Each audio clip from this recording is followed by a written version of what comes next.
This episode is kindly sponsored by Angelina. Dankeschön. Danke. Lumos.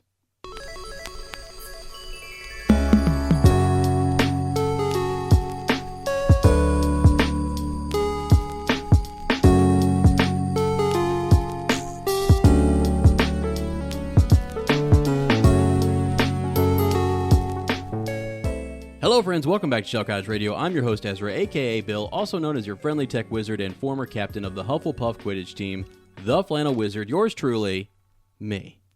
Please welcome your lovely design witch, the fascination of fourth year, and my wonderful co-host and yours, Lottie, a.k.a. Fleur. Hiya! Schön, dass ihr da seid. Willkommen zurück to our little cottage on the outskirts of Tinworth. Come on in.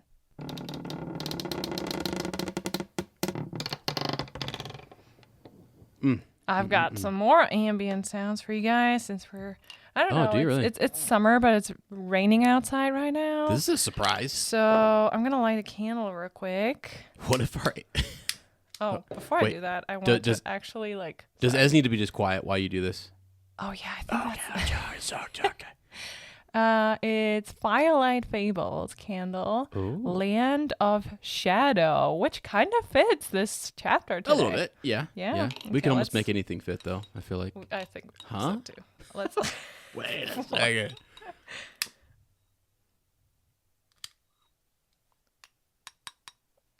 Oh, that was a point. Hey, can you give me that real quick? Okay. So I want to hold the light here. Okay. You have better nails than I do, but can you do this? Not really. Can you even hear that? Can't even hear that. I need like something that's like. I think you can. I heard it a little bit. You did? Oh, Like a tinkling? Oh, here. Oh, there we go. Well, that's got a bunch of coffee on Sound? it. Yeah. People are just thinking like they're just banging stuff against the microphone like a bunch of idiots. I'm sure they're getting the tingle in their heads right now. Okay, sorry about that. But here's the second. Here's the second sound. Oh, for second you guys. sound. Here we go. Maybe little you something. can guess. Yeah.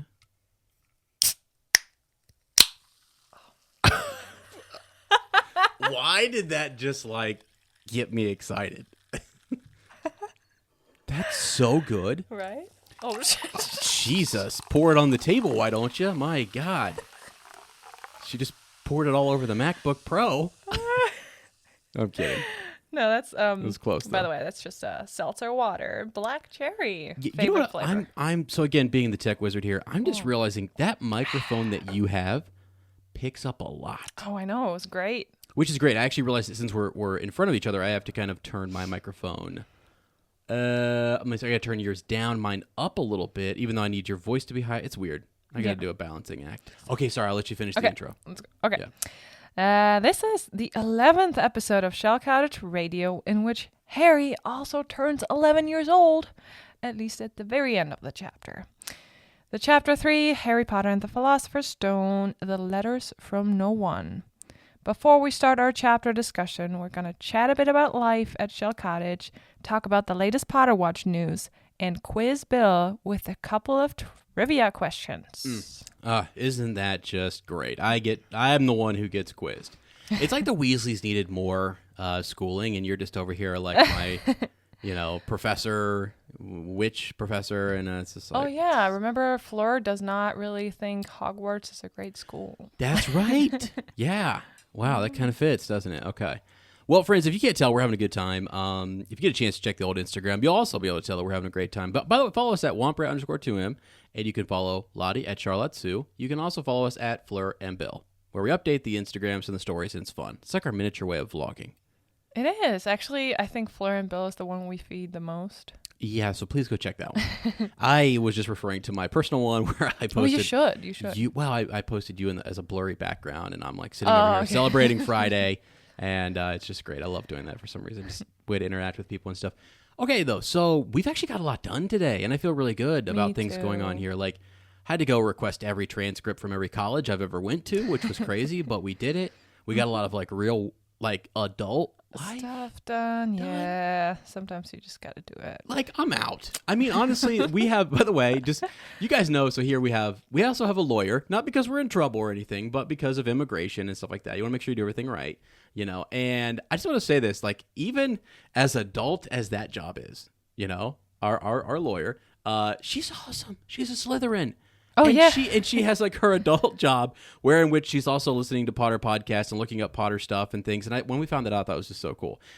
Although there's a bit of adulting, you may be adulting right now while you're listening to this.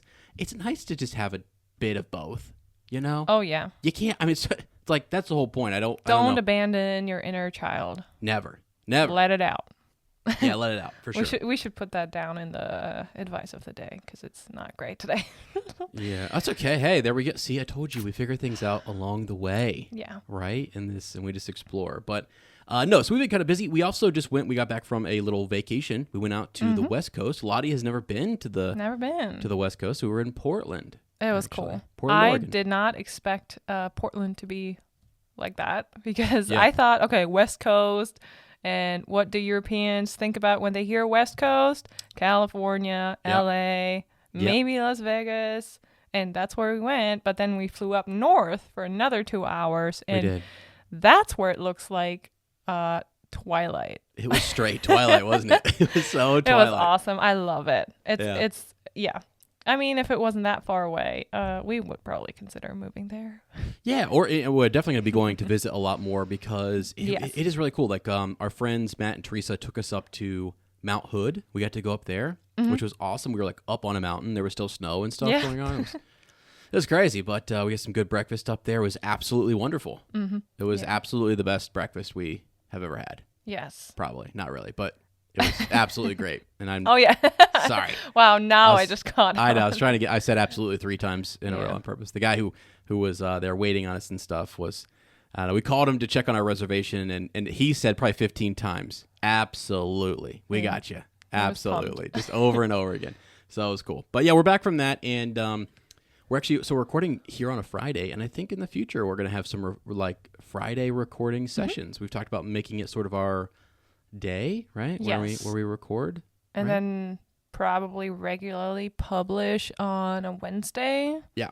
But we'll figure that out. Yeah. Yeah. Just wanted to give you guys a heads up, because I know we're kind of, we're chapter 3 into the reread, and we want to kind of get more of a routine. We would like at one point to have a recording night where we have, Discord, if you guys want to pop in, kind of hang out, just listen to the craziness that goes on before and after the show.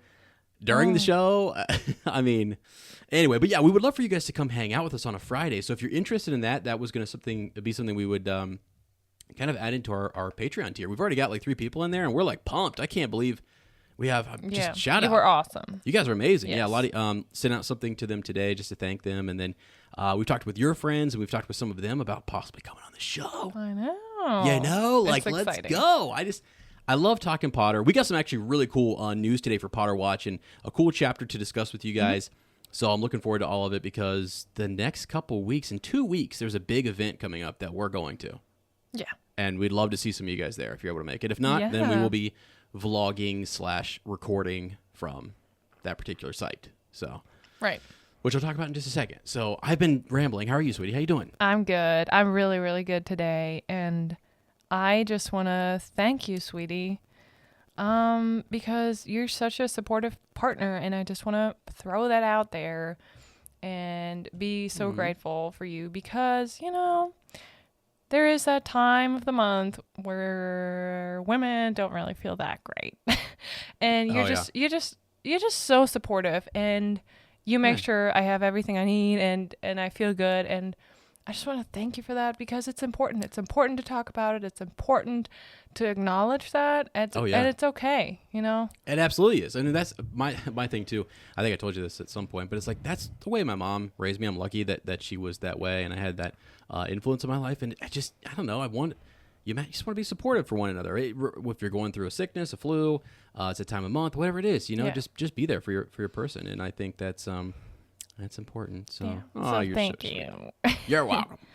And something else that happened in my life that really made my life a lot better is, so we went out and saw Matt and Teresa, and Matt actually showed me how to download that emulator for my phone and computer to play the old video games like Game Boy and Game Boy Color. Yeah. And I downloaded a couple games, actually. One of them was Harry Potter and the Sorcerer's Stone. Let's go. And I did play Chamber of Secrets for the Game Boy when I was younger. Game Boy Color, and now I get to play the first one and probably going to play the second one. So this one is a little different, very different from the computer games. It is like almost like a little bit like Pokemon, where you fight, little creatures with your spells, and then you level up. Yeah, because didn't it have like a dial, like an arrow where you went down, you said cast spell? Like everything that you approached, you could just have different hit spell spells, then... almost like different attacks. Yeah. And then you fight the little rats, and they become other monsters on the way. Right. And then like right now you're at Diagon Alley, and you're gonna... What? Yeah. I know. Really? Yeah.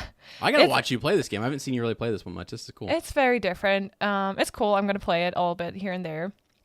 But still, if anyone knows how to get the PC game to work, and I'm going to mention it on every single episode until someone tells me, because I love that game so much. Get this. One day. We just got a little very affordable. We got ourselves a little desk. And so we can actually set that up. Yeah. You know what I mean? Like there is a way. I think it's just technical, and I need maybe, again, everyone's like, hold on a second. I thought that guy was a friendly tech wizard, huh? I'm just kidding. But I don't know how to get around that old Windows protocols. Well, we'll figure it out one day. Even an emulator, even if you had an emulator that was really cool, that really, I don't know, like simulated that game, that would be cool. That would be awesome. That'd be cool. But yeah, looking forward to that. So it actually, it is pretty neat. We're going to be doing, by the way, over on Box Trick, which is our buddy Matt's video game podcast. Lottie and I are going to be. I'm playing Pokemon for the first time, right? I'm playing Pokemon for the first time. What am I playing? Yellow? Yes, you're yellow. I'm playing blue, and Matt's playing red. Right, and we're going to go to the first gym. We're going to take notes and then talk about our experience and figure out sort of what happened along the way, right? Yes. Okay. What else you got, sweetie? Yeah, what's going on? What else? We just we probably 100 years late on that, but we started watching Squid Game, and it's intense. Yeah, not something we want your kids to be watching, by the way. So, I mean, it is intense. But like the psychology behind it, it is mind-blowing. Yeah, okay, here's the evolution. We went from like Korean dramas that you had me watching, right, to that. And that's a step up. Right. So anyway, yeah, I don't know. It's so it's been good. It's been good around here, and we're excited. We're pumped for this chapter. But before we start, I told you I was going to quiz you. I wanted to do something more exciting than the quote. I like quotes, good quotes, but for every single episode, I thought, no, I want to start with something we can learn. You can mix it up. And, we just get better at our trivia. Okay. Yeah, mix it up. What we got? So we have first question for you. And I'm not going to start with what are the 4 Hogwarts houses. We're not going to see the very easy questions here. They're a little bit harder. I'm already sweating. Okay. Number 1. Wait, there's more than one? We have 2 questions each episode. I honestly... go ahead. Sorry. Okay. Fitting for this chapter, what is Harry Potter's date of birth? And with the year, please. This is 91, right? No, wait. Sorry. This is the year we're in, right? We're in 91. His date of birth. So the current year, though, is 91. So that means he would have had to have been born in... 80, right? Okay, and his full birthday, like the date? His full birthday. His full birthday is, let's see, it's in July. Yes. It's in July. I think it's like the 31st. So the full date is? July 31st, 1980. Good job. Are you serious right now? Nice. I don't think I would have that out of my broomstick. Nice. I really did, because I honestly was.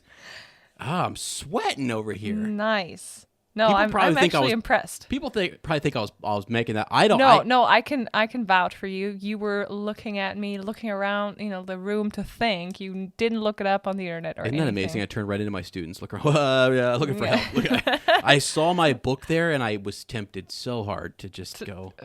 I don't think I would have told you. Doesn't it say at the end of the chapter? Well, maybe. Still. Not the year, but very good job, sweetie. All right, cool. Good. Second question. I'm nervous. Hang on here. So, second question. Name all 7 of Voldemort's Horcruxes. All 7 of them? Yeah, I think you can do it. Oh my gosh. No, I've actually struggled with this in the past. Okay. Let's get this. So you've got the... Oh boy. Oh my god. You've got the diary. Mm-hmm. You've got the ring. Mm-hmm. You've got the goblet. Yes. You've got a goblet. The cup. Yeah. The cup. Yeah. Mm-hmm. You've got the tiara. Yeah. The right. diadem. Yeah. Yeah. It looks like a tiara. So that's 4, right? You've got Nagini. Mm-hmm. You've got Harry himself. Yes, that's 6. Holy Moses! Which one am I missing? Which one am I missing? Harry. You want me to give you a hint? No. Okay. No. I know this. There is no way that I'm missing this. The diary. You already mentioned the diary. Diary, ring, Hufflepuff, Ravenclaw, Harry, Nagini, and what's the other thing that the locket? There Gosh, you go, dang it. Slytherin's locket. Slytherin's locket. I was thinking, I was like, what are they? I'm thinking of the sword. I'm like, what do they use to? Yeah, okay, the locket. Oh, good job. Wow. Sweetie. Super. You're totally unprepared. You had no idea I was going to switch this. Thank God there up. wasn't a timer on that. So, yeah. You know, Well, I mean, we can start. No, we probably should, because I could sit there for. People are like, okay, come on. Yeah. We did. If you want to skip this section in the future, there will be a 30-second timer, so you can just go ahead and skip twice. I mean, you can see if you know the question. You can know the answers yourself. That's fun, actually. No, it is fun. It is fun. Yeah. I just meant if somebody was just like, okay, I got the answer, skip. You know what I mean? They already know it. They're moving on. Right. So, jeez. What, you rescue these creatures? Yes, that's right. Rescue, nurture, and protect them. I'm gently trying to educate my fellow wizards about them. Come on. Welcome to our weekly Magi-zoology lesson. Let's Bill go. and Fleur want to learn even more about magical creatures and fantastic beasts and share this knowledge with you guys so we can all appreciate them more. Newt would be proud of us. This week, we'll keep it sweet and short and take a closer look at the Plimpy. The what? The Plimpy. I chose a creature that is probably not that well known. Yeah, definitely not. Definitely to, not on this side of the table. Potter fans out there. Its classification is 3 X's, and if you need a reminder, 3 X's means competent wizards should cope. Okay. Which I'm like, I don't know, really? Yeah. But so the Plimpy is a spherical mottled fish distinguished by its 2 long legs ending in webbed feet.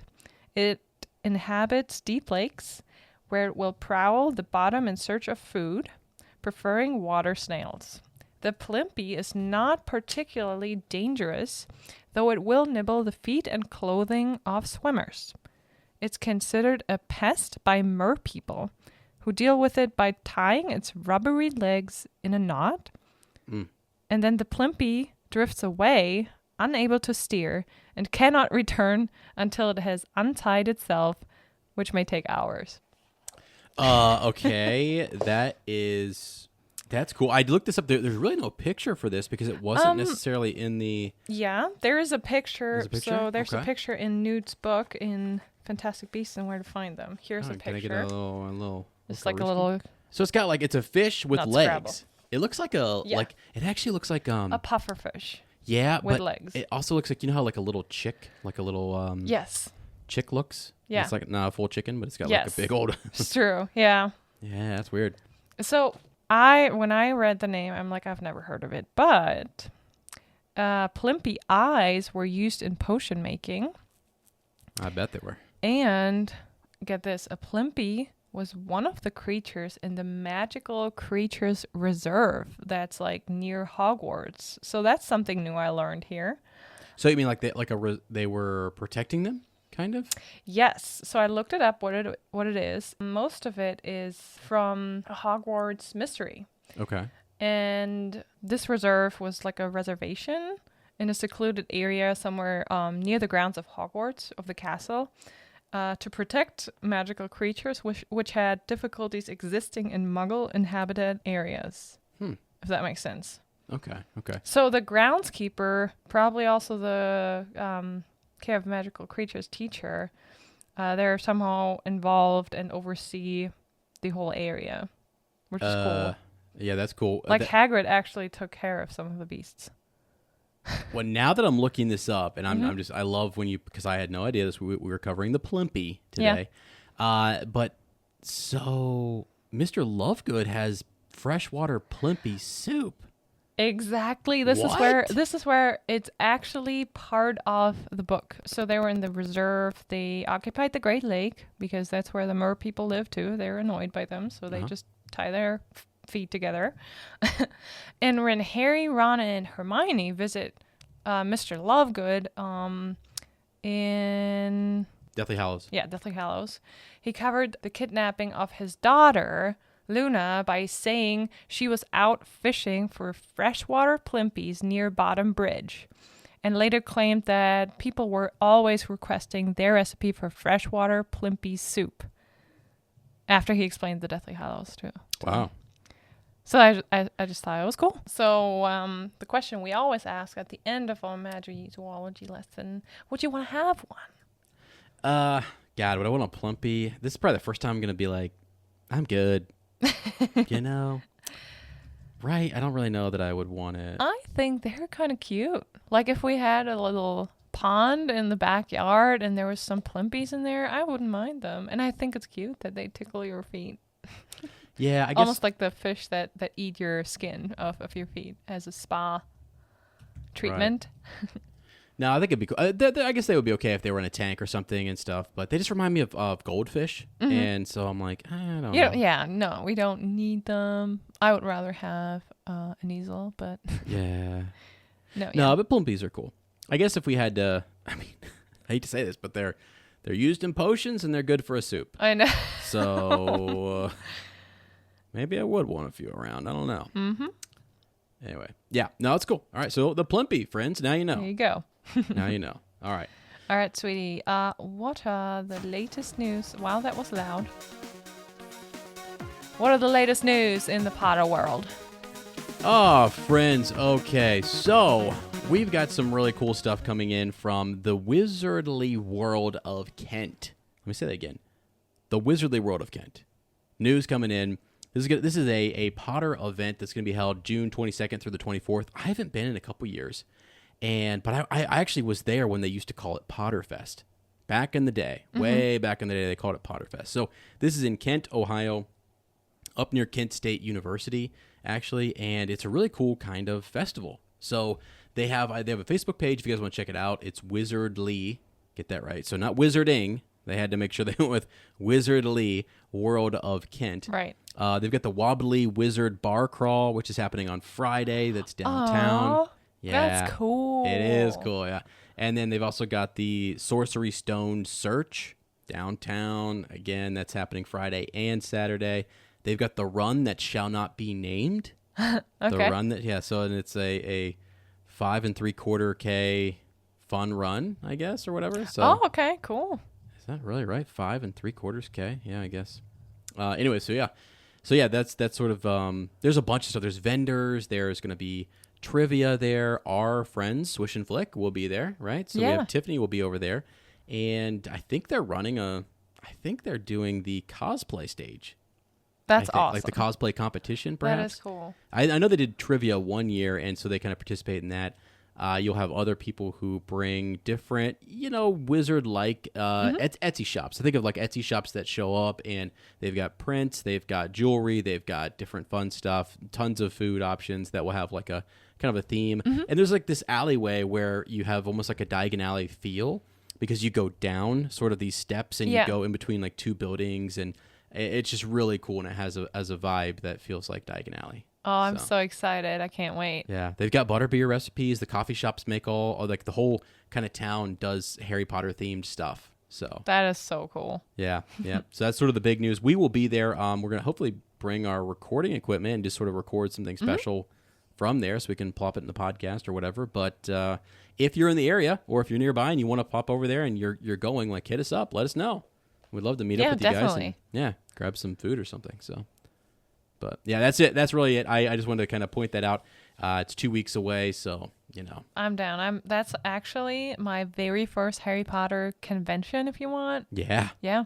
It really, yeah, right. So there's like LeakyCon, there's a couple other things or whatever, but that is a cool one. I think it's cool to go there because it's local. There's another one in Ohio too, in Southern Ohio. I don't remember what it's called, but we'll have to look these up. And if anybody has recommendations as for like Harry Potter conventions or cons or stuff like that to go to, I think that'd be a lot of fun. I know downtown Columbus sometimes does just sort of like a wizard. What are they called? It's like a wizarding kind of convention or something. I don't know. It's just fantasy, like fantasy, sci-fi, that sort of stuff. And they at bring the convention center. Yeah, at the Columbus Convention Center. So when that comes up, we'll have to go to that. And it travels, so it comes in at Cleveland, then it goes to Columbus, then out to Indianapolis or whatever. But it's a lot of fun too. Nice. Yeah. So, all right, that's it. That's our Potter watch there, friends. All right, are you ready to dive into the chapter? I am ready. Let's go. Let's do it. All right, I'm going to give you, like always, my own little summary of Chapter 3, The Letters from No One. The summer holidays have just begun for Harry and Dudley. They both finished their last year at primary school, and Harry cannot wait to have a fresh start next school year at a different secondary school than Dudley and his gang. Little did he know how different his secondary school would be. One summer morning, while Aunt Petunia tries to dye Harry's school uniform for Stonewall High, Harry is sent to the front door to get the mail. Harry is in shock when he sees there is a letter addressed to him, and apparently he is so surprised that his brain stops thinking for a second, and instead of hiding the letter in his cupboard to open it later, he walks right back into the kitchen where his aunt, uncle, and cousin can watch his attempt to open the parchment envelope. Of course, in disbelief that anyone would ever write to Harry Potter, Uncle Vernon snaps the letter out of Harry's hand, reads the first couple of lines, and loses it. He and Petunia freak out, wrestle both kids out of the room, and promise together they will do everything to keep their beloved nephew from going to that horrible magic school that is desperately trying to send their acceptance letter to Harry. First, they have Harry move to a different room in the house because if they can't address it to Harry Potter, cupboard under the stairs anymore, the letter will never reach him now. Ha! And you think you can outsmart Vernon Dursley, Dumbledore? Unfortunately, that plan doesn't work out, because Dumbledore just knows everything. After the house is swamped with hundreds of letters making their way through the only opening that's not barricaded, the fireplace, Uncle Vernon takes everyone on a fun family road trip so they can escape the mysterious letters from no one. Everywhere they go, the letters follow them, though, and Uncle Vernon's last resort is a tiny shack on an abandoned island where he is certain no one could ever reach them. But the letters are from no one, so no one will reach them. Oh. I just made it up. Sorry. They all go to bed, hungry and tired, but Vernon is happy and confident in his plan. Right before midnight, Harry realizes it's going to be his 11th birthday in a few minutes. He counts the minutes down on Dudley's watch and sits bolt upright when at midnight, on the dot, someone loudly knocks at the door. Hagrid, is that you? Get on in here, buddy. Let's go. Jiminy, we've been waiting for some magic to show up here. I mean, jeez, cow.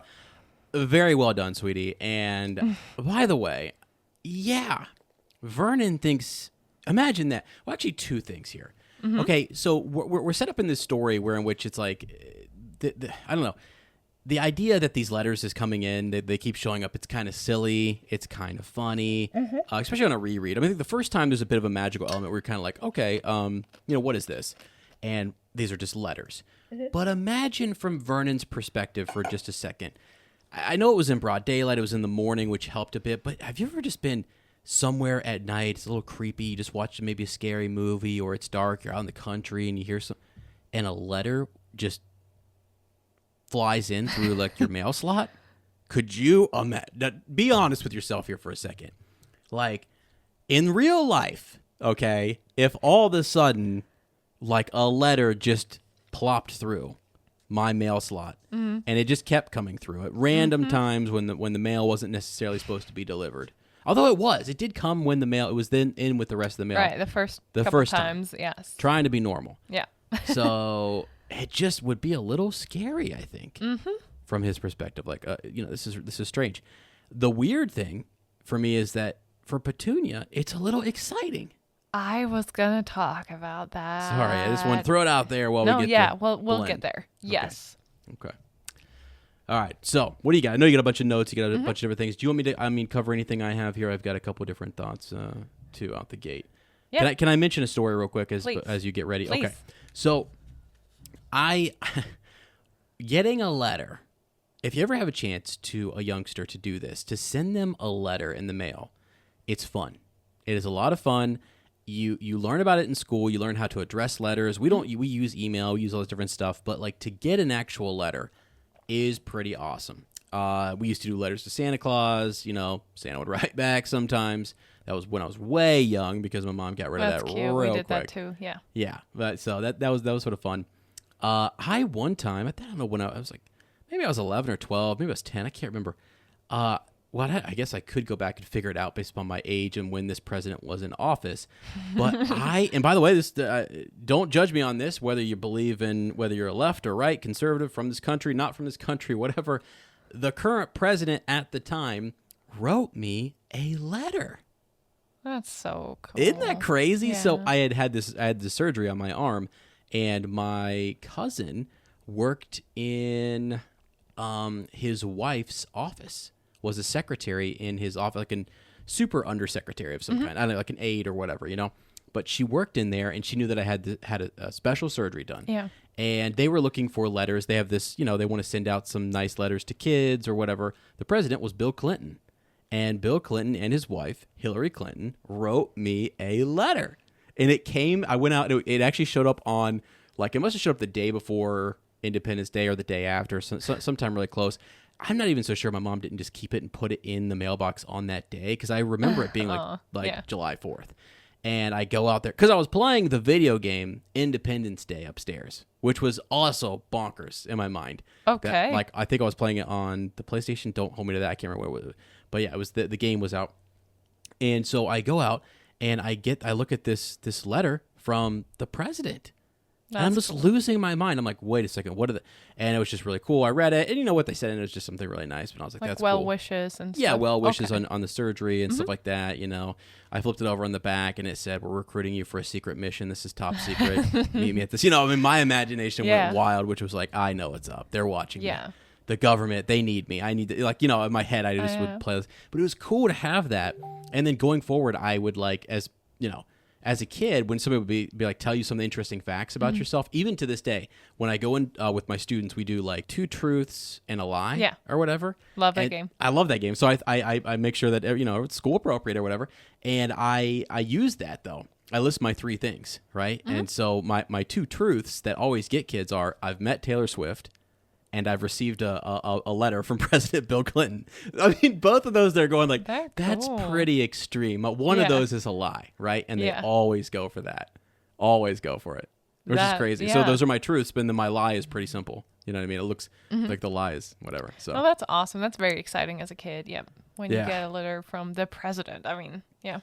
Yeah, and it was just a well-wish letter. They do those. All the presidents do like charity letters to kids and stuff, and it was just cool. But I thought, man, it is really neat to have that experience in the mail. So Harry is getting a super important magical letter, has it, it's ripped away from him. I'm just thinking like, that does hurt, actually, because I'm like, I loved that letter, that whole experience. I'll never forget it. I think about it because I was a youngster, and it was an impression on me. And so like, no one's ever written a letter to him. Right, and every time it's addressed so precisely that it could not be a mistake, even though Vernon tries to convince him of that. But and I mean, like, we get why he's so upset that they keep it away from him, because that's his only, he doesn't have friends. He's not treated well by the Dursleys at all. So it could be anything really, and that boy would be happy. Yeah. Oh yeah. Anyone for sure. reaching out, just a pen pal or. Yeah. Yeah. he'd be happy about it. And the fact that I wonder, actually, it's a really good point. What if it were just a pen pal, or if it were, let's say Sirius wasn't kind of locked away, like like what happens to him, right? And he just wanted to reach out. Yeah. Maybe Dumbledore says, "Hey, this is the best protection for him. I know you want to take care of him, but he needs to be here." And Sirius tried to write to him. Would they let those letters come through? I mean, look what they do later on. You know, you wonder if they would even have let him have a letter. Yeah. I think at this point in time they might have. But they were also really super, maybe not though, because they're super scared about this. They move his bedroom. They move his bedroom simply because they're like, I don't want to be. We don't want to be. They do crazy things to prevent him from. Yeah. And you know, to kind of emphasize how crazy they are, I want to just mention the beginning. It's really said that, you know, by the time he was allowed out of his cupboard again after the incident at the zoo, the summer holidays had started. So Dudley's birthday was June 23rd, and I looked it up. Usually the summer. Oh my gosh, I can't talk. The Hummer. The Hummer summer. The summer holidays. The summer in of the Hummer. UK. They start around end of July. For example, this year it was July 20. It's going to be July 22nd. Okay. So it's right before Harry's birthday, right? So Harry was grounded for about a good month in his little cupboard. But at the same time, how is his life different, you know? Yeah. Yeah, just wanted to say how cruel they are. All right, so like I said, we see Aunt Petunia dyeing Harry's school uniform. So we can tell the Dursleys were truly planning on sending Harry to a Muggle school, to a Muggle secondary school. Do you think, I just wanted to ask you, do you think Aunt Petunia thought about Harry? He's turning 11. She knows it.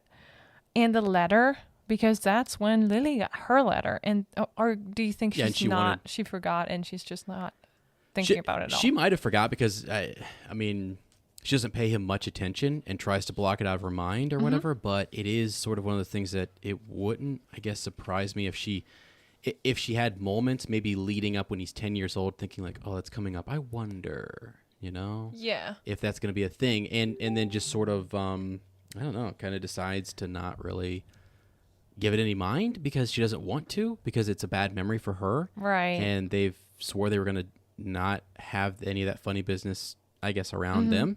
Yeah. So, yeah. What do you think? Do you think she thought about it?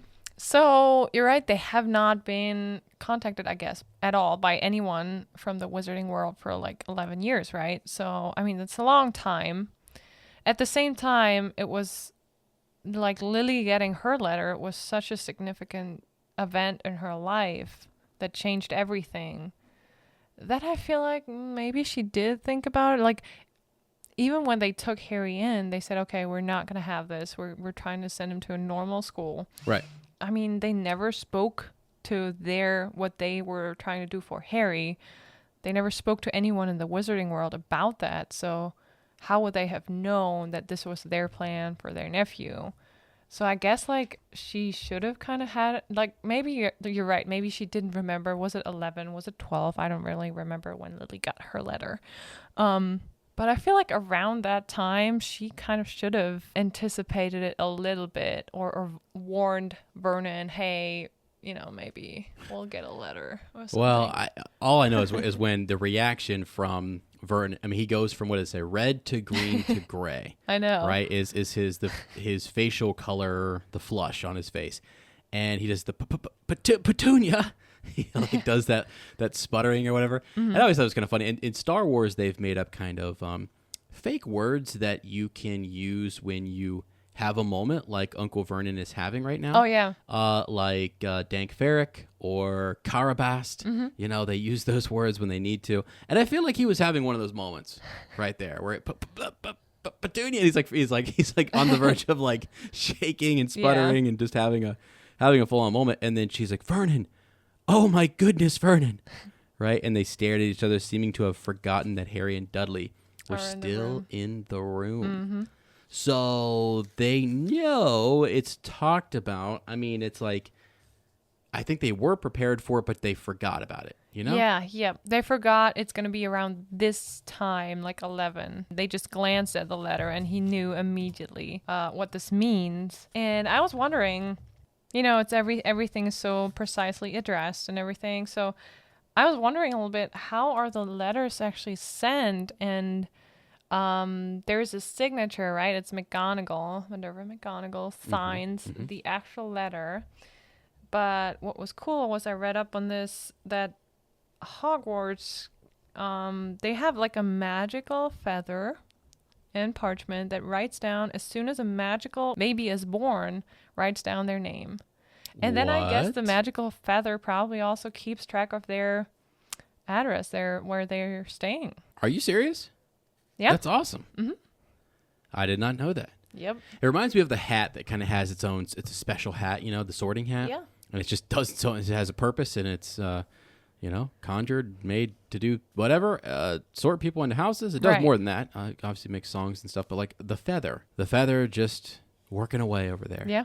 That's cool. That's cool. So it didn't write down Aunt Petunia's name, unfortunately. No, but it wrote down Neville's name. It did, thankfully. Yeah. Yes. Wow. Now, wait a second. So what if you're magical? So they weren't sure about Neville. And just like a squib, you wouldn't be sure. Would it have... How accurate is the feather? Yeah, is it writing it down? Does it already know prior to them seeing any signs? I haven't heard anything about this feather thing, so I gotta look that up. I don't really know. But I think it's kind of fascinating to think about. Because that was one of those debated things as to whether, you know, a squib... is their magic suppressed? Do they just not have any like abilities, or what? And Neville, they were worried about for a long time. Wasn't until he fell and bounced. I'm trying to find. Sorry, Pottermore. They just quote the source is Pottermore. Okay. I guess it's an article on Pottermore, and most of the stuff like on Pottermore was approved by the author or even written by herself. So, yeah, that about the magical quill. Got it.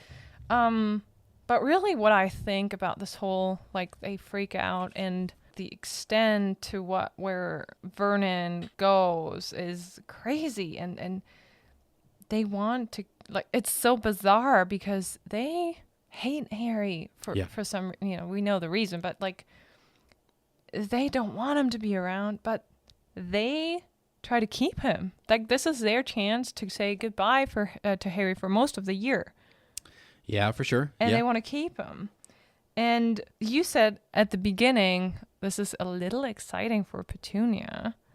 And I wrote down what Petunia suggests when they get the letter. She's like, she has a very quivering voice. And she's like, Vernon, look at the address. How could they possibly know where he sleeps? You don't think they're watching the house? Vernon's like, watching, spying, might be following us. And she's like, but what should we do, Vernon? Should we write back? Yeah. Tell them we don't want. And Vernon, he's like, no, we're not writing. We're ignoring them. But she's suggesting they should write back.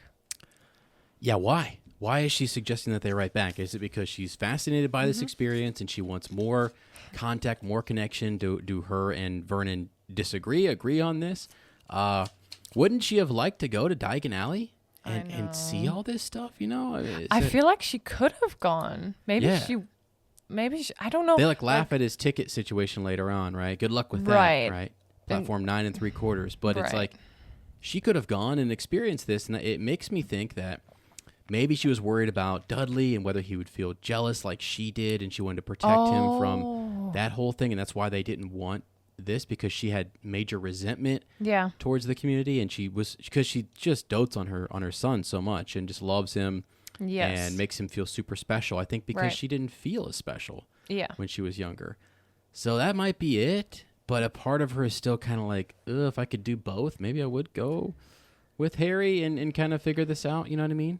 So yeah, I don't think she would ever go this far to go with him and to get all his school stuff. I feel like she could have gone back then, but what did because Hermione's parents, they go to Diagon Alley stuff, right? So I feel like Lily would not have gone there alone. The parents would probably go with her. I feel like Petunia, though, we figured that out in the first chapter, was a lot older than Lily. Yeah.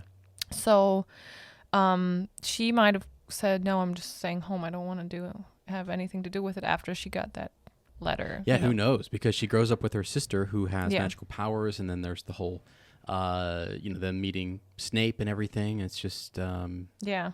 so she's around it. She knows it. She knows it's real, and she's a part of kind of keeping that secret. Yes. She right? So Yeah. she's in the know. But I think a part of her wanted to go, honestly. I think a part of her wanted to go, but then another part of her was like, no, I was hurt by that experience, and I want nothing to do with that. So it's better that we can sit here and kind of debate it, because we get just enough. We get just enough of should we write them back, and then no, we should ignore them, and we get to kind of wonder how she felt about the whole thing. So yeah, there might be some excitement in her deep down that she's just denying. Really. Right. Yeah. Cool. So what else you got there, sweetie? I was just wondering, so we have Harry, he's upset, Uncle Vernon's like trying to be, he gets rid of the letter. They decide they will do everything it takes to They're going to put an end to this. Put an end to this, right? And he's like, hey, Harry, we think you're a little bit old for this little cupboard. I think we should move you upstairs. Time for an upgrade, buddy. Dudley's second room. And we get a little insight on Dudley's second room, because Dudley has his own bedroom, but he has a second room where he keeps all his stuff, and it's awful. It is just awful. So he has 2 rooms. Dudley's got 2 rooms. He's got his own room, and then he's got his toy room. Right. But most of his stuff is broken in there because he just does not care. Really. Well, it's because he got that smelting stick banging around, It is. Probably, yeah. So Harry makes it up to the room. He sits down on the bed and stares around, and nearly everything in there is broken. The month-old video camera was lying on top of a small working tank Dudley had once driven over the next-door neighbor's dog. In the corner was Dudley's first television set, which he'd put his foot through when his favorite program had been canceled. There was a large bird cage, which had once held a parrot that Dudley had swapped at school for a real air rifle, which was up on a shelf with the end all bent because Dudley had sat on it. And I'm like, what kind of school is that where kids can swap a a parrot for an air rifle undetected? You would not believe. So actually, that one's a pretty extreme example, but you would not believe, as an elementary school kid, the amount of stuff we smuggled into school and traded. What? Oh, I lost. I mean, especially the older kids were getting stuff. I think Dudley kind of maybe comes out on top in that situation with something that he wants. He didn't want the parrot, so he gives it away or whatever. Not saying any of this is good at all. No, totally not. Should be. It was definitely happening under the radar of the school officials, I think. Yeah. Or off radar, whatever. I lost a pair of Michael Jordans. Oh. I had a pair of Michael Jordan shoes, and I forget what we traded for, and I came out on the short end there. I don't know what I was thinking back in the day. I had all these hand-me-down Michael Jordan shoes for my cousin, and yeah. Oh, your parents were probably not happy. I think I got an older kid who pressured me into trading for some cards and other stuff that I liked or whatever, and How does Petunia came home without my shoes? Oh. How does Petunia explain away though that her son has an air rifle in? Well, she's probably fine. She doesn't. I don't think she cares really about that. It's sort of just okay, he came home and this is what he did, and he made an exchange, and didn't get in any trouble, or if he did, he's not telling. And her Duddikins couldn't do anything wrong. Dudders. He never does anything wrong. Okay. Anyway, so Harry's got his upgraded room.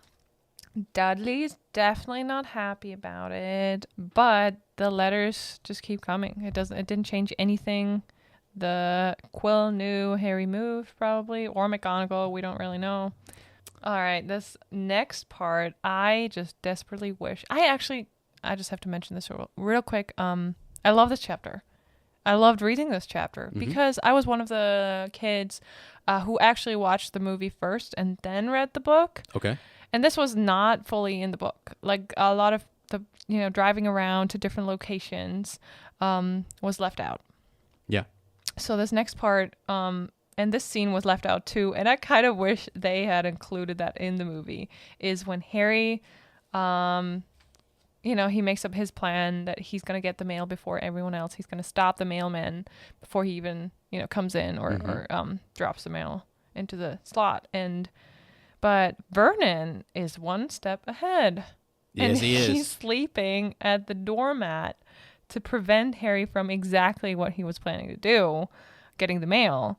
And he steps in, morning, 6 o'clock. The sun's probably not even up yet, and Harry steps on his face. It's ridiculous. Vernon has, he is anticipating stuff now. He is on guard, actually. And, pretty solid job here for a muggle, I guess, to be on guard like this and to try to avoid this kind of magical influence in his nephew's life. Right? Yeah, he's pumped. He's on a mission. He is not gonna. He's thinking of everything he can right now. And he's like proud of himself, and he's like, it's his fight. It's his fight. He's not gonna lose his fight. No. But interesting is that Petunia, she knows exactly that Vernon's effort to keep them away won't work. She's just too afraid to tell Vernon. Really, I think because she says like, he's like he doesn't go to work, so he nails up the mail slot, and he explains like to Petunia, if they can't deliver them, they'll just give up. And she's like, I'm not sure that will work, Vernon. She knows how they, they have magical powers. It's not gonna work. Sometimes people have to figure things out the hard way. Yeah. And she knows that she can't really convince him here, and they're all like afraid of Vernon at this point.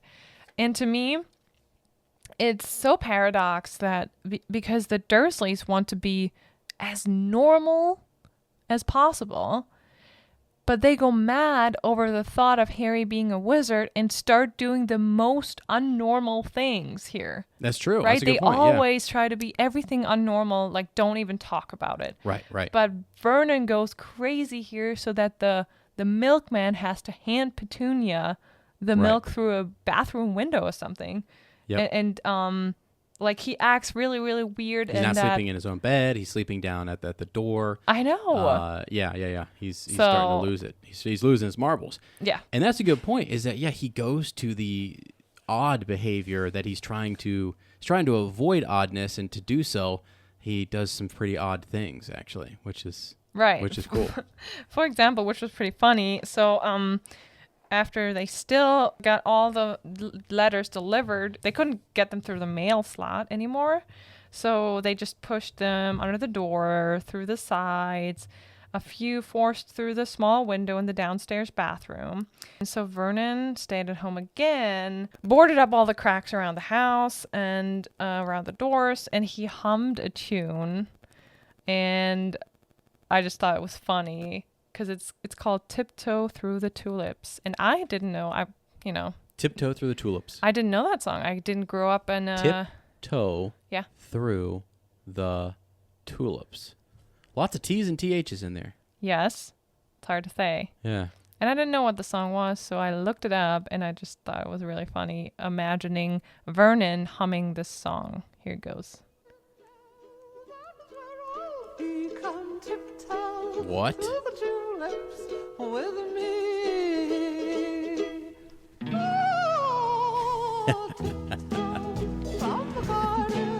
Oh, this is ridiculous. Was he actually singing and humming this? He was humming. He was humming this as he worked and jumped at small noises.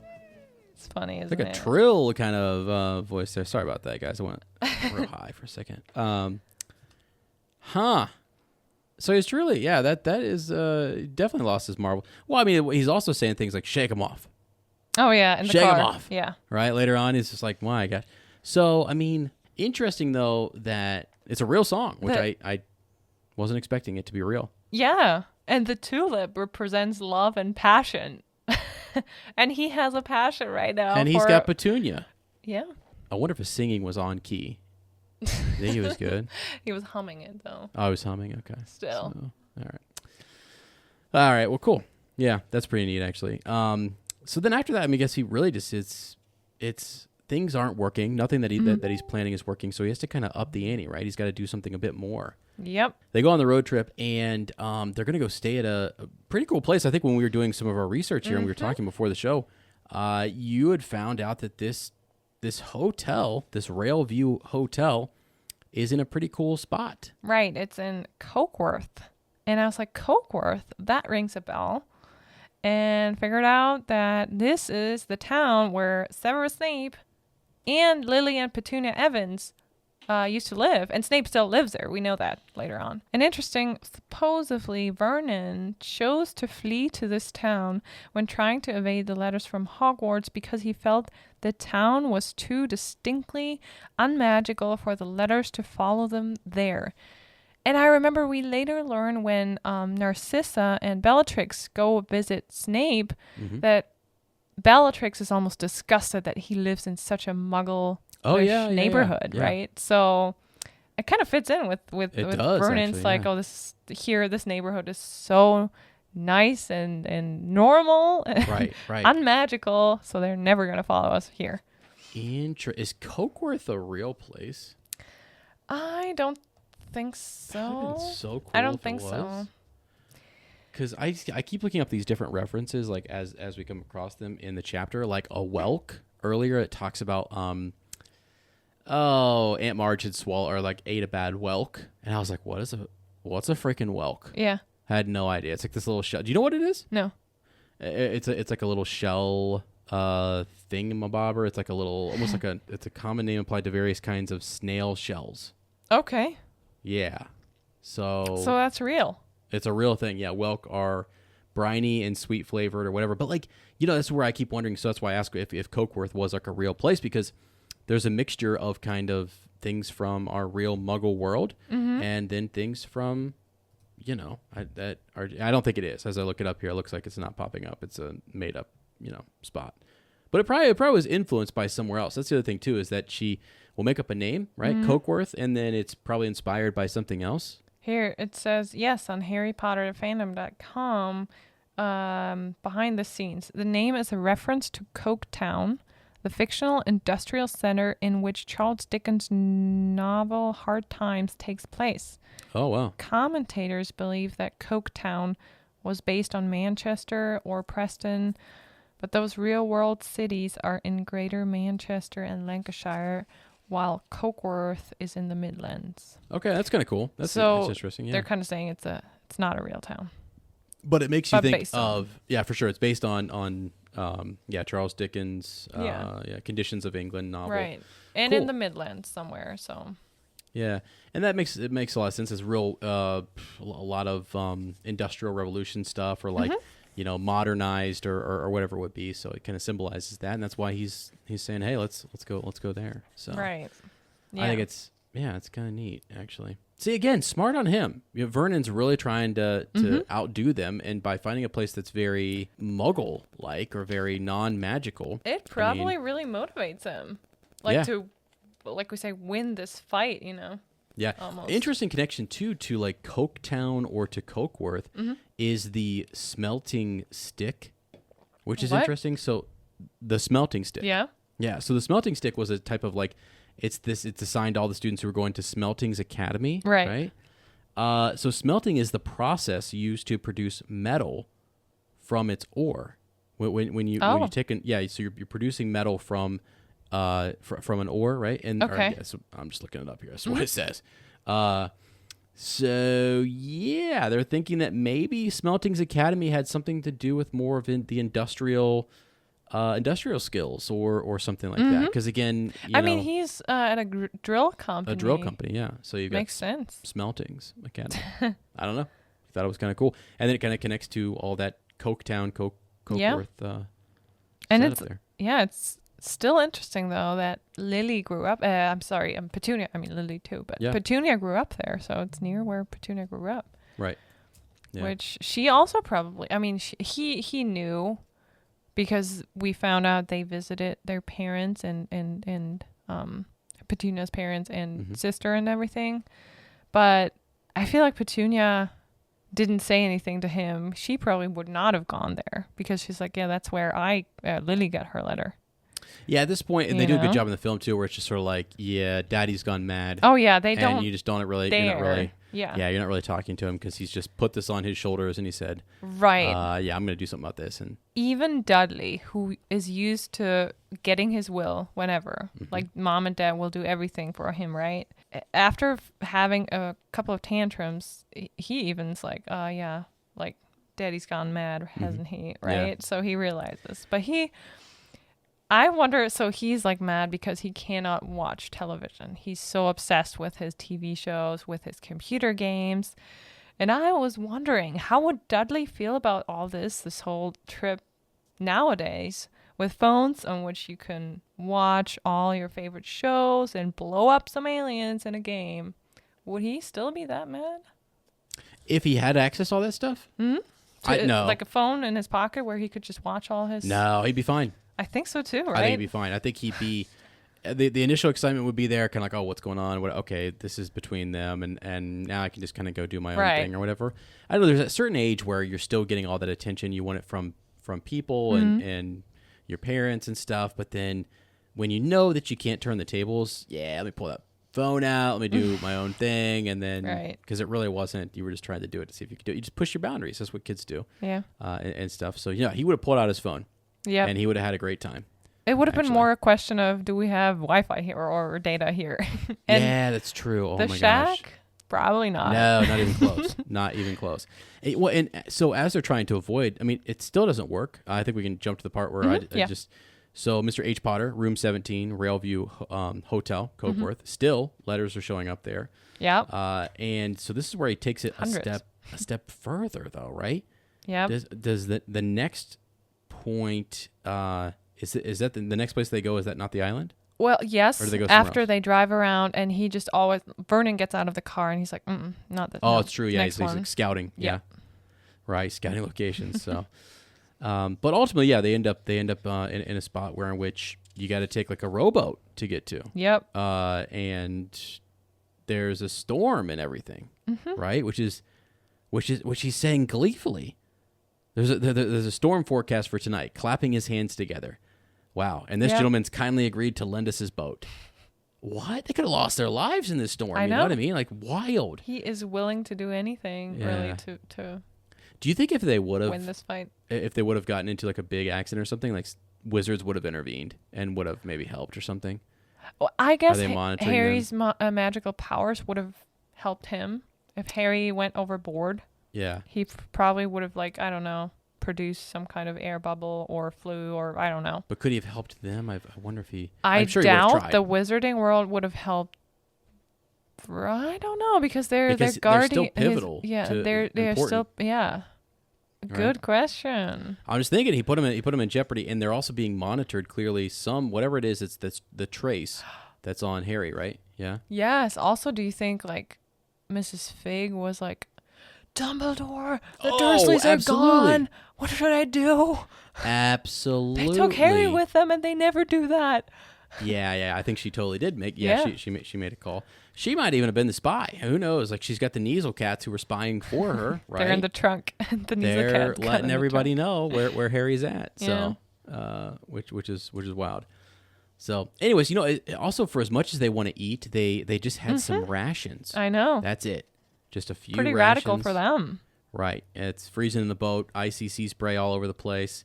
The inside's terrible. Smells. Seaweed. Right. The wind is whistling through the gaps. By the way, if you've ever stayed at a beach kind of cabin, you know that sound, don't you? Yeah. Right? Which is just all the whistling wind that's coming through the cabin. I mean, here we go at Shell Cottage. But, some of the whistling wind that was taking place out there on the sea. It's just like... I think that's one of the coolest. I think she does a really good job with that. Actually, is creating a lot of sounds and smells and like the imagery. I guess right in your mind is done really well. So because the inside was horrible, smelled strongly of seaweed. Yeah, the fireplace was damp and empty. There were only 2 rooms, right? Mm-hmm. So, and his rations turned out to be a packet of crisps. So it turned out to be a packet of crisps. What's that? Just crisps? Chips. Chips? Okay. I guess. Yeah, crisps are what we call chips in the States. There's some of these old crisp here. But then we also have we have 4 bananas. He tried to start a fire with the empty crisp packets, but they just smoke and shrivel up, and we're... Yep. That's it, you know? But he's happy. He's in a good mood. Oh, he's pumped. He's absolutely pumped. Yeah. Yeah. So the storm is raging on, and Harry can't sleep or whatever, and then Dudley's snoring and stuff. And this is where they do a really cool thing in the movie where he's like drawing the birthday cake. I love that. You know, I love that I part. think that's really cool because it's really dirty there, and he's thinking about happy birthday. He's looking at the watch, making or clock. a wish. Yeah. And then great. I like how they display that in the movie. Yep. Yeah. And that's really it, though. I mean, did you have any thoughts on the end there? I mean, basically, we know it's a great cliffhanger where we just get this like, he's counting 3, 2, 1, boom. Question for you. Yeah. Do you think Hagrid was like 5 till midnight? He was like, should I wait till Harry's birthday? Yeah. What great timing. Yeah, maybe I should wait. And he's like, 5, 4, 3, 2, 1. Yeah. Do you think he did that? I mean, really though, like what kind of timing was that? I know, right? I mean, because I can almost see Hagrid kind of imagining this will get him. Yeah. This will be a good birthday present. Yes. Watch this, and it's like, wow, scared the daylights out of the Dursleys. Yeah. Harry's like, this is the most excitement he's had in a long time. Or maybe someone told him not until Harry's in 11. They might have. He might have been under strict orders or whatever. Or something. Yeah, and he's for like, sure. okay, gotta wait till the boy turns 11. Yeah. Yeah, it could be. Yeah, and then because this is where we really finally get into seeing the magical. It's all been hidden from us. The magic is a big no with the Dursleys. So I feel like we finally got those. It feels weird to say because they're good chapters to start the book, but I'm also like, thank God. Let's go. Let the magic begin. Yeah, because it's just I'm done talking about Vernon Dursley, and all I want to do is talk about the dynamics and the things at Hogwarts and Diagon Alley and all that good stuff. So right. Yeah, because I feel a little dry sometimes talking about for example, even this chapter, it's a bit dry, even though it's really wet. It's raining. Yeah, it's really wet out there.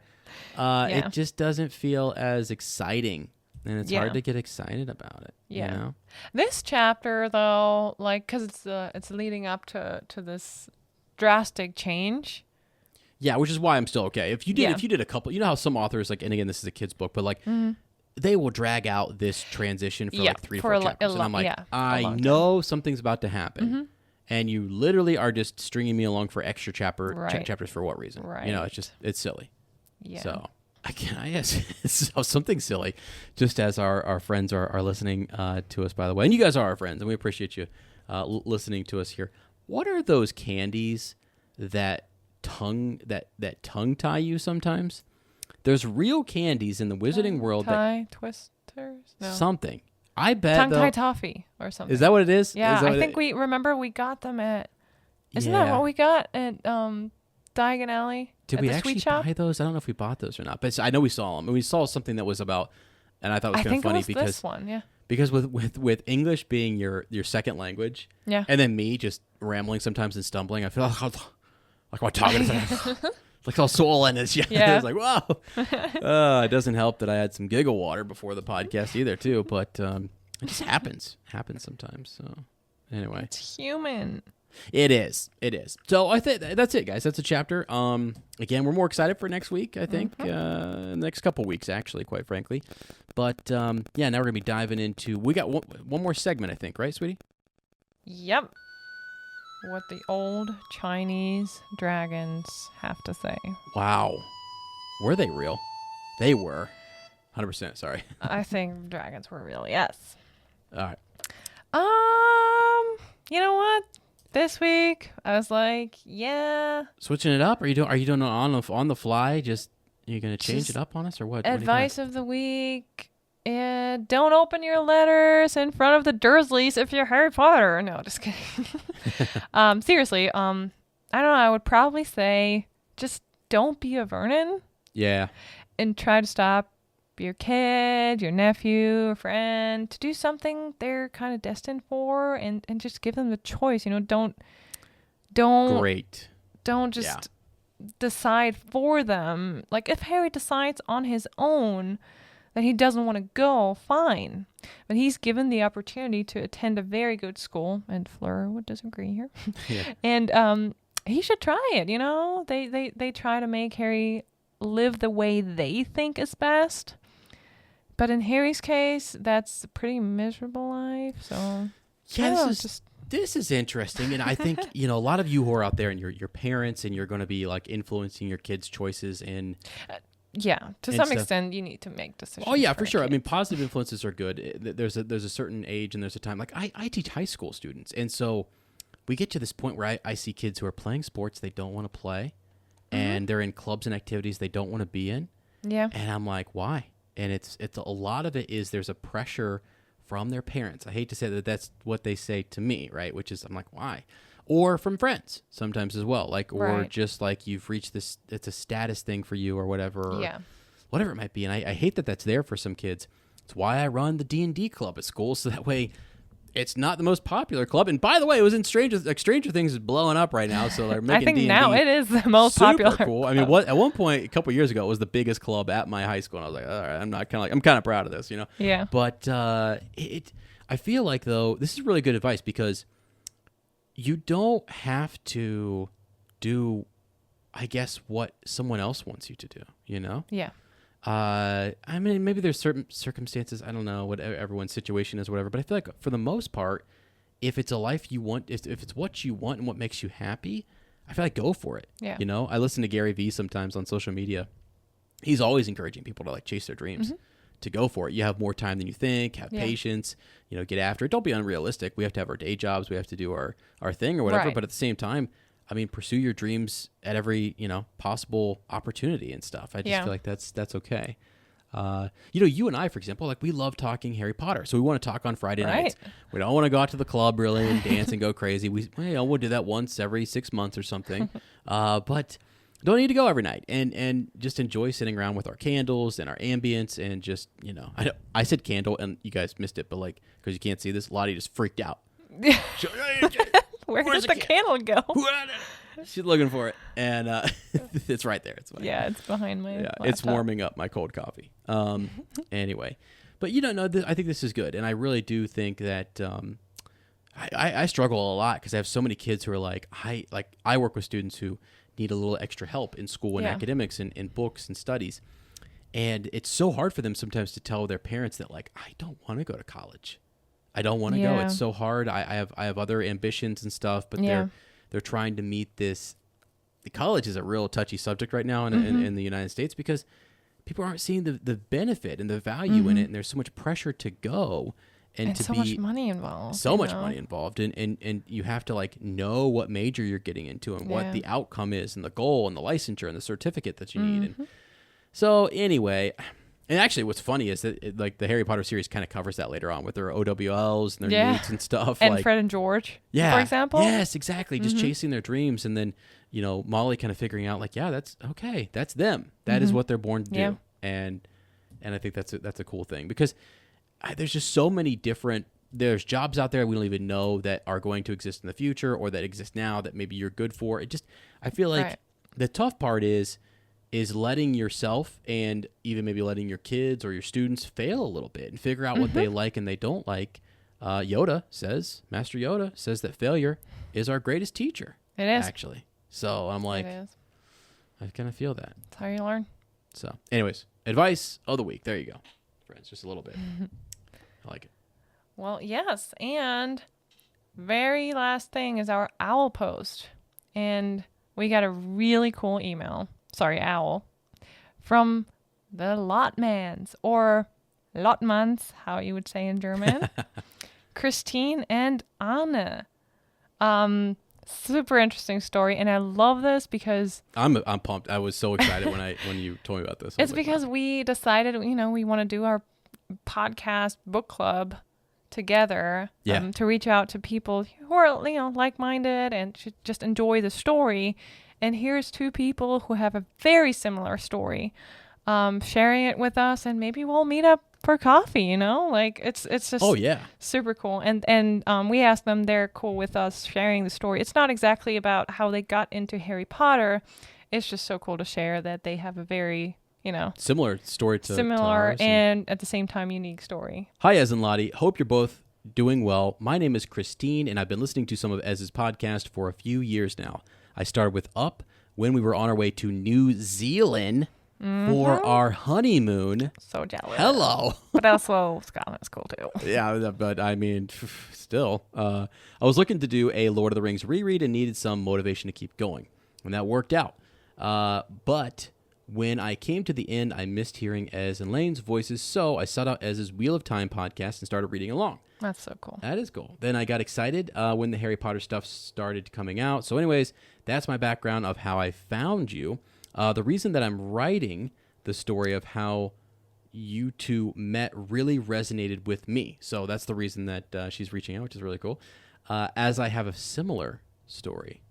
I met my husband on Tumblr when I was in college through a shared interest in a TV show, Castle, and writing. We were friends online for a few years before we decided to finally meet in person, as he lived in Germany and I lived in Pittsburgh.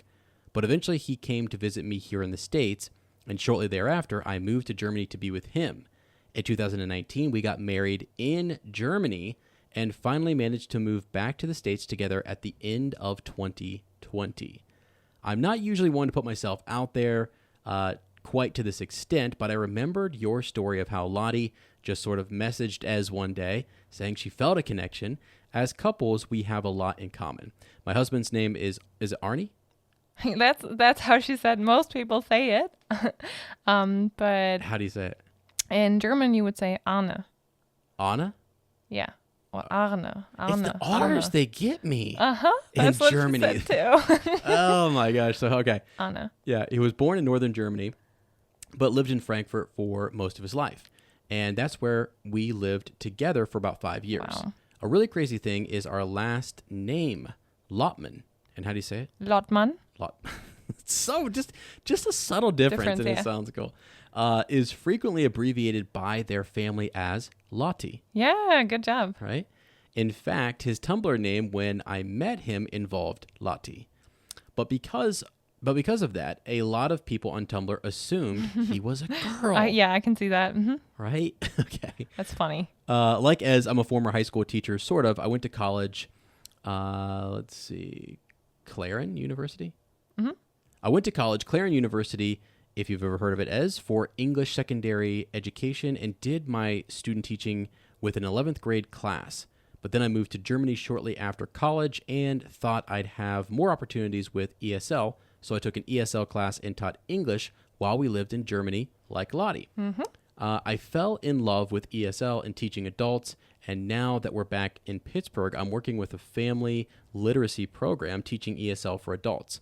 So I never officially worked as a high school teacher, but I do have a degree and teaching certificate, so I could, but I'm happier doing what I'm doing for now. We also all like Tolkien and Harry Potter, like Lottie, Arnie? Yeah, that was good.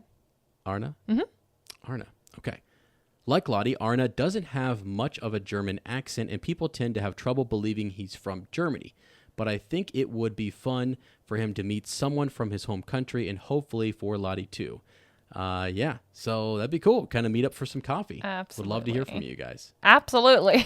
Absolutely. Guys, yeah, we'll get in touch. This is such a cool and yeah, just so cool that you guys like also Harry Potter and Tolkien and listen to Ez and have such a, very similar story to us and at the same time different. And it's cool. It's cool to share some of that. So yeah, that actually is awesome. And I've not heard of the university, by the way. I was trying to look it up real quick just to kind of see where that's located. But that is really cool. Pittsburgh's not that far. I know. Like, what the heck? We were just down in Hocking Hills not too long ago, and that's, I feel like, just a skip over there. So yeah, it's in Pennsylvania is where she went to school. I really like Pennsylvania because I have some memories of Pennsylvania and the area around Pittsburgh when we went to see my host family's extended family.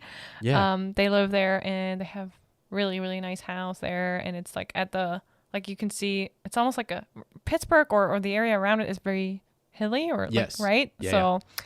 It's you kind of just like have a beautiful view. Yeah, like the Appalachian mountain range is kind of coming in either Yeah. behind or somewhere near. I can't remember exactly. Nearby there, though. Yeah. That's really cool. So we're super excited. Thank you for reaching out, both of you. I guess the only question, I mean, I know we don't really talk a lot about sports on here, but since it's Pittsburgh, I got to we're like Bengals fans, rooting for the Cincinnati Bengals. So I don't know if that's going to be a problem or if that's going to be an issue. But... Yeah, no, they're like, no, never mind. Yeah, could you imagine? I mean, Matt's a Pittsburgh Steelers fan, so my best buddy, and I still get along with him. Anna and I probably disagree on some soccer or Fußball teams in Germany. Yeah, where were these towns over in Frankfurt? So there's actually 2 Frankfurts in Germany. I'm assuming it's the bigger one. Okay. Okay. There's also like a big airport. It's like the financial kind of financial capital of Germany almost. Right. Because that's where the one airport was. The Berlin airport is new, right? It's newish, I guess. Right. Cool. That's really cool. Yeah. And they have a football team or a soccer team in Frankfurt. Yeah. Yeah. That's wild. That is honestly really cool and wild that there's that type of connection. So it's just really cool. This is why we love hearing from folks, if there's I don't know, just a connection in either teaching passions or just regional connections. All these connections, yeah. All this stuff. I sometimes bring up like my past and just some stories from my childhood, just hoping that, I don't know, that maybe creates some nostalgia or resonates with people or whatever. It's just kind of just fun to kind of do, I guess. Yes. Yeah. Wow. All right. Awesome. Well, that is friends. Don't forget, you can write us in at send those those emails to Fleur and Bill. We'd love to read your guys' thoughts. So it's fleurandbill@gmail.com. We would love to read your guys' thoughts on the show, and we really do enjoy that. Our extendable ear editions are out there over on Patreon, so you guys can check those out. And we'd love, I think, in the future to have some of you guys on the show. Right. That's sort of the plan. We'll figure out the whole kind of recording thing. In terms of like lives and just more fun, because we already, I'm just going to go ahead and embarrass us a little bit, sweetie. We already do a little bit of editing to these episodes because we get a little tongue tied sometimes and stuff happens. So, if it'd be kind of fun just if people were, I guess. Also to get over that fear. Yeah. Just have people there, just like, listening, and then also like, who cares if you mess up or whatever. And if you want to influence the show, you can kind of like message us on Discord, and we have that chat room open. Oh, that'd be awesome. Yeah. Yeah, it's a lot of fun. Have more thoughts. Because actually, if you're listening as we're talking and we like don't know the answer to something or we're missing something, because I feel like there's times where you're listening to a podcast and maybe you're like, God, there's a lot to cover and you covered some of that stuff, but you're missing this one thing and you want to share that one thing. Bam. You're right there in the Discord. You can influence the show directly that way. Right. So if you're interested in that, I guess let us know. We would like to kind of do that in the future. We're just kind of slowly easing into all this and getting more and more comfortable with it. Getting our book club organized. Yeah. We actually, we have. Oh, well, think about this. We've got we've got the trip. So again, don't forget, we're going to be up in the wizardly world of Kent. We'll take some videos up there, post some stuff on our social media, maybe do a live recording up there for you guys. And if you're up there, again, reach out to us on social media. We'd love to meet up, get some coffee, some butterbeer, whatever it may be. We would love to do that. And then in the future, if there's other Potter events that you guys want us to go to, we love to travel. So let us know where we should be going. Right. So, all right. All right, friends. Well, hey, that is all for this week. Thank you for tuning in to Shell Cottage Radio, 94.7 COZY. We hope you'll join us in the future. We thoroughly enjoy meeting new positive Potter people that don't behave like babbling, bumbling bands of baboons. Baboons! Wow, I was just waiting. If you don't want to miss the next episode, then be sure to subscribe to our podcast. Leave us a review. Follow on social media at fleurandbill. Now, this old tongue twister again. Fleur and Bill. Fleur and Bill. Next time, we're going to talk about Chapter 4 of Harry Potter and the Philosopher's Stone, the Keep of the Keys, so don't miss out on next week's episode. Again, thanks for joining Blur's Book Club in their little shell cottage today. We know it's not much, but it's home.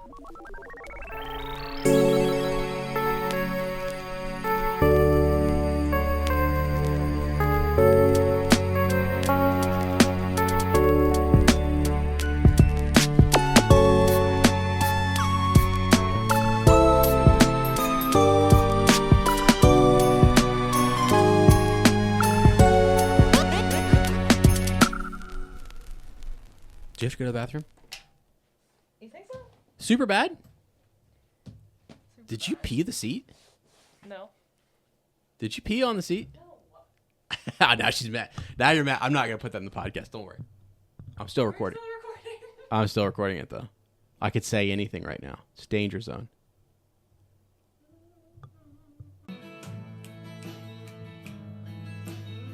It's our pump-up song, baby.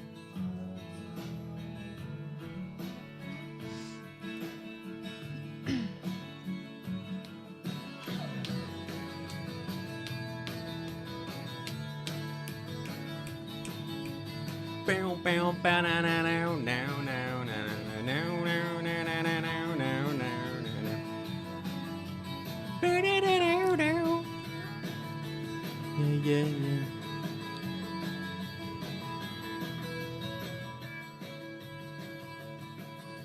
Ba-na-na-na-na-na-na.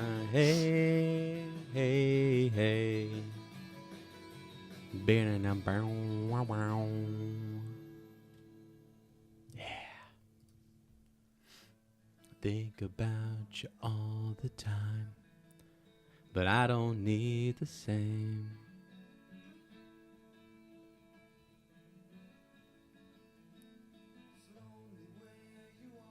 Come back down, and I won't tell him your name.